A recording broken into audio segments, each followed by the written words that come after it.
everyone. I'm Selena Hill, and this is the new norm on Black Enterprise, where I speak to dynamic leaders, entrepreneurs, and public figures about their latest projects and the impact they're making in today's world. Today, I have the privilege to speak with Lucille Wenegieme, the executive director of HeadCount, the country's leading youth voter registration initiative. Lucille is also one of the country's leading experts on youth voting and an executive in the civic engagement and democracy spaces with a diverse background in political advocacy, communications, fashion, and biomedical science. Lucille, thank you so much for being here with us on Black Enterprise today. Absolutely. Thank you for having me. So, before we get into the election and everything that's going on, if you could just tell us a little bit more about headcount and the work that you do. Absolutely. At HeadCount, we turn music fans into voters. We were started by music fans 20 years ago, and we continue that work today. We really focus on young music fans, particularly 18 to 29-year-olds, and we meet them where they are. Usually that looks like partnering with musicians who are on tour to register voters on site. We also activate at music festivals, and we're also at community events as well. So we've expanded our lens of culture outside of music into other kinds of entertainment as well. So we also, through some of our partnerships with folks like Major League Baseball, get to be at sporting events and other places where young people activate. And we just make sure that they are registered to vote. They have all the information that they need. We are totally nonpartisan, so we don't tell you who to vote for, but we say whatever it is that you care about, if you care about it, vote about it. Got it. So, Lucille, you would know better than many of us that young people were not really excited at the beginning of this year. I mean, polls were showing that folks just did not want a reelection of a rematch of 2020, Joe Biden versus Donald Trump. In fact, a February Access poll found that 58% of voters 18 to 35 were saying that they may just sit out of the general election. Obviously, things have shifted drastically within the last 2 weeks with Joe Biden dropping out of the campaign and Kamala Harris now being head of the Democratic ticket. If you can tell us, why do you believe that the Harris campaign is dramatically increasing young people's interest in voting? Well, the one thing that I've been saying is young people have been telling us for a while, this is not a new conversation among young voters or prospective young voters. For months, I mean, honestly, the better part of a year, young people have been saying we want more options. We want to hear more ideas for where the country should go. And so I think some of that optimism is just around feeling a bit heard that, like, yes, we've been saying we want something different. And so I think part of that is the energy. I think there's some excitement around maybe hearing some new ideas about where the country can go forward. And I think definitely coming off of the last debate, young people in particular are really wanting to hear more about what the candidates want in terms of the issues. And so having a more robust conversation at the national level that maybe doesn't include a couple of guys talking about their golf handicap and is more about where we actually go in the future. So I think young people are really energized by that opportunity and a new narrative to happen there as well. A lot of the conversation I was hearing, Lucille, especially amongst Gen Z and millennials, when we were saying, like, hey, not only do we not want a rematch, but a lot of folks were saying they do believe that the candidates were just too old. However, I felt like that argument was being dismissed as being ageist. Like, folks were like, the counter argument, the pushback to that was, are you saying that somebody of a certain age can't, serve in a political office? How did you take that argument? Yeah, I think for us, it was what we were hearing from young people was an argument a little bit about the age of the candidates, but I think it was also about the age of the ideas. When we're talking about a rematch at the top of the ticket, it's sort of the same platforms that we've seen before on a lot of things. And so for young people, I think it was also about a freshness of the ideas, about the platforms. And of course, there's a lot of room between where we are here at the end of July and where we will be in November. But the potential of a new candidate on one of the party tickets does offer some room for there to maybe be some changes in either the platforms or the way that at least candidates are talking about what they want to do in the country. And I do think that it's invigorated not just the top of the ticket. I think there is some interest even with the new vice presidential pick on the Republican side for, what does this broader conversation look like? What does it look like even throughout Congress as various legislators are kind of talking about what that means for their specific states, their specific jurisdictions. For young people, they're very focused on some of those local races as well, because that's where they feel like they can have the most difference.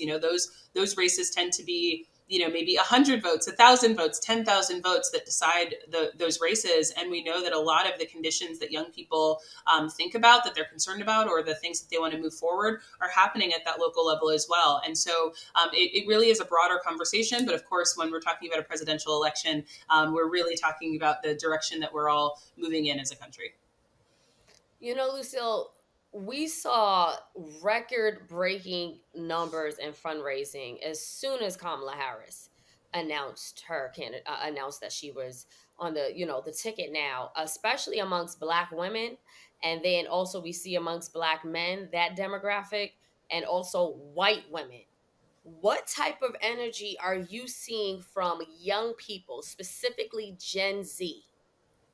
Absolutely. So when we're talking about Gen Z, and I love that you're being really particular about which generations we're talking about here, because I think sometimes when older folks, older voters are thinking about young people, there's a big umbrella of what that means, and sort of what experiences young people have.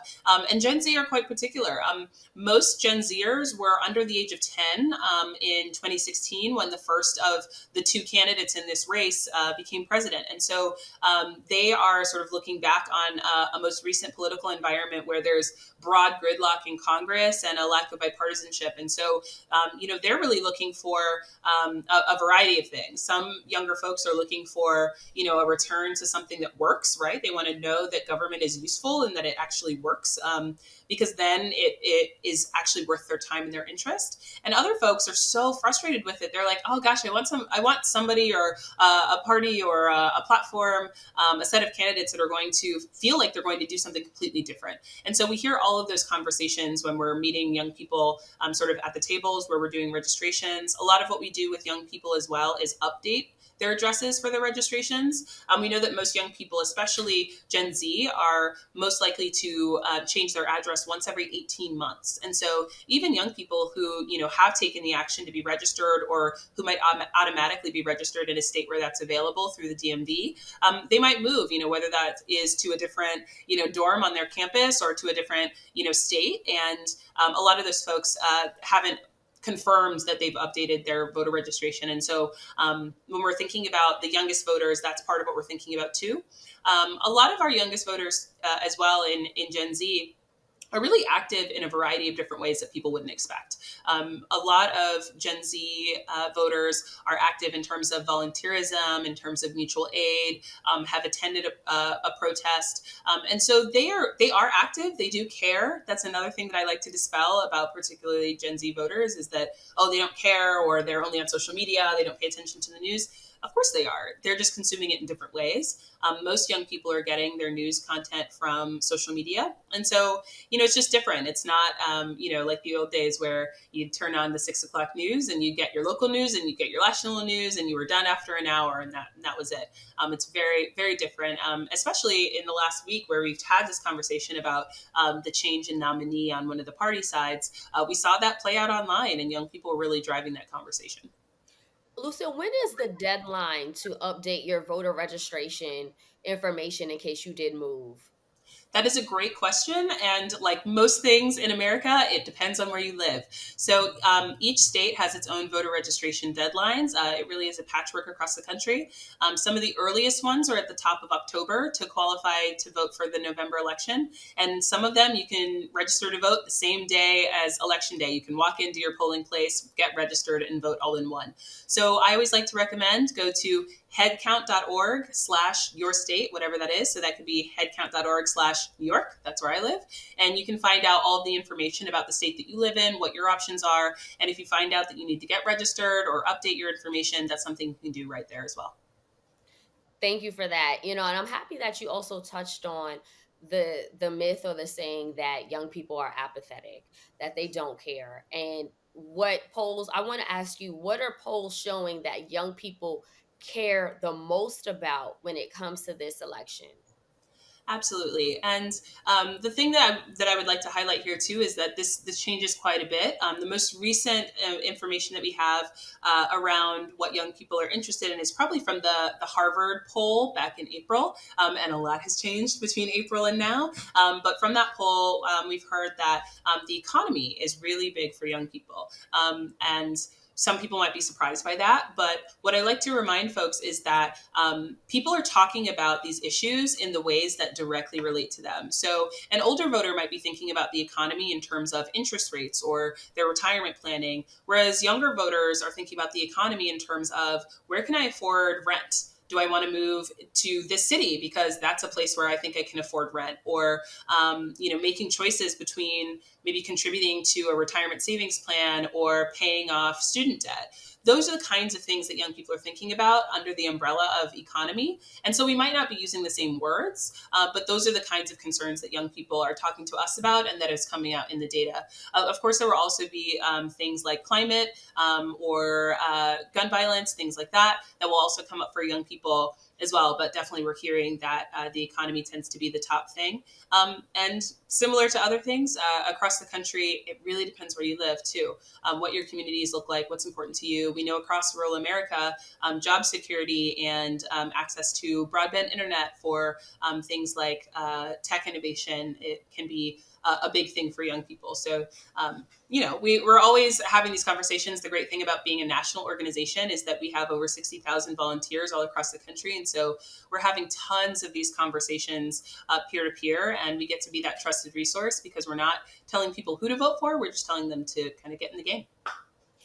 So, is there data that shows where young people are donating when it comes to this election? Are they giving a particular, like, which candidate are they funding or donating to?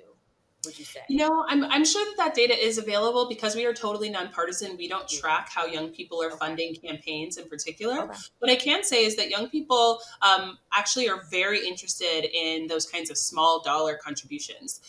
They often don't have as much to contribute as older voters and voters and participants do, but they do contribute, whether that's $5, $10, all those kinds of things. For our part, we don't actively recruit donations from young voters. We really want to focus our asks around making sure that they do the things that matter most, which is registering and actually voting. So that's always our ask for young people.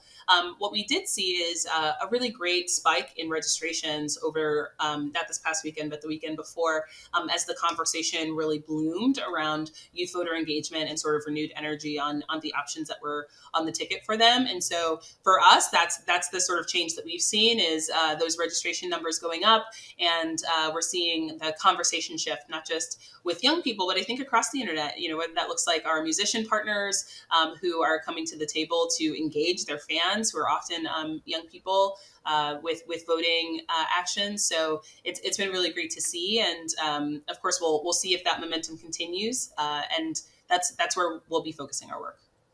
What particular shifts did you see amongst young people and registration following Kamala Harris's announcement that she was now on the head of the Democratic ticket? Yeah, so on the day of the announcement, we saw an over tenfold increase in registrations to Mhm. sort of a regular Sunday in July. That being said, most young people are sort of a steady trickle throughout the year. And then once we get into closer to early voting periods and things like that, is where we see the biggest numbers. But a tenfold jump in July is really huge for us. And Mm. part of that, too, is that one of our artist partners, Ariana Grande, also posted our link to help her fans get registered as well. So that was another sort of increase there in terms of course, young people getting involved and saying, "Oh, there's been some news. I'm interested. I would like to be able to, vote and participate." And also, our one of our talent partners getting excited by some of those changes and saying, prompting her fans to say, "Yes, you should get involved. You should, find your way to have your voice heard." I'm glad you mentioned Ariana Grande. I know Headcount has also partnered with artists like Cardi B.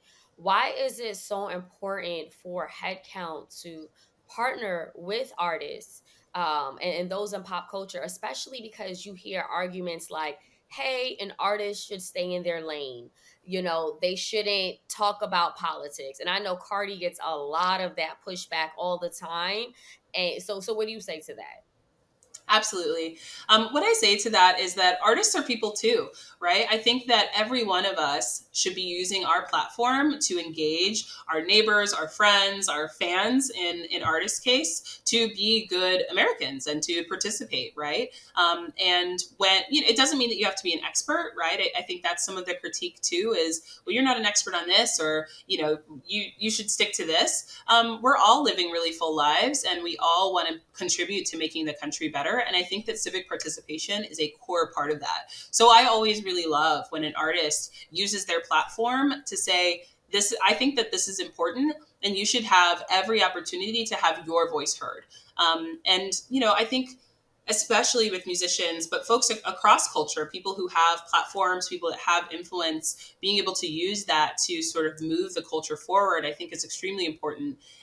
Especially with us, because we're really just thinking about young people having a voice, and to use that voice in whatever way they think is most impactful, most useful to move the country forward. And talent are a great part of that. And I would like to point people to history as well. We've always seen that, whether every major movement in American life that has moved us forward and gotten us to, the places that we are today, artists, musicians, activists have always been a huge part of that. And so I really do challenge folks to, like, yes, there's a history of doing this, and also that, like, talent are people too, and they're just kind of getting folks in their network to do the next right thing. No, very few people are experts. Nobody's expecting musicians to be experts, but moving their people to do the next right thing is always a good idea.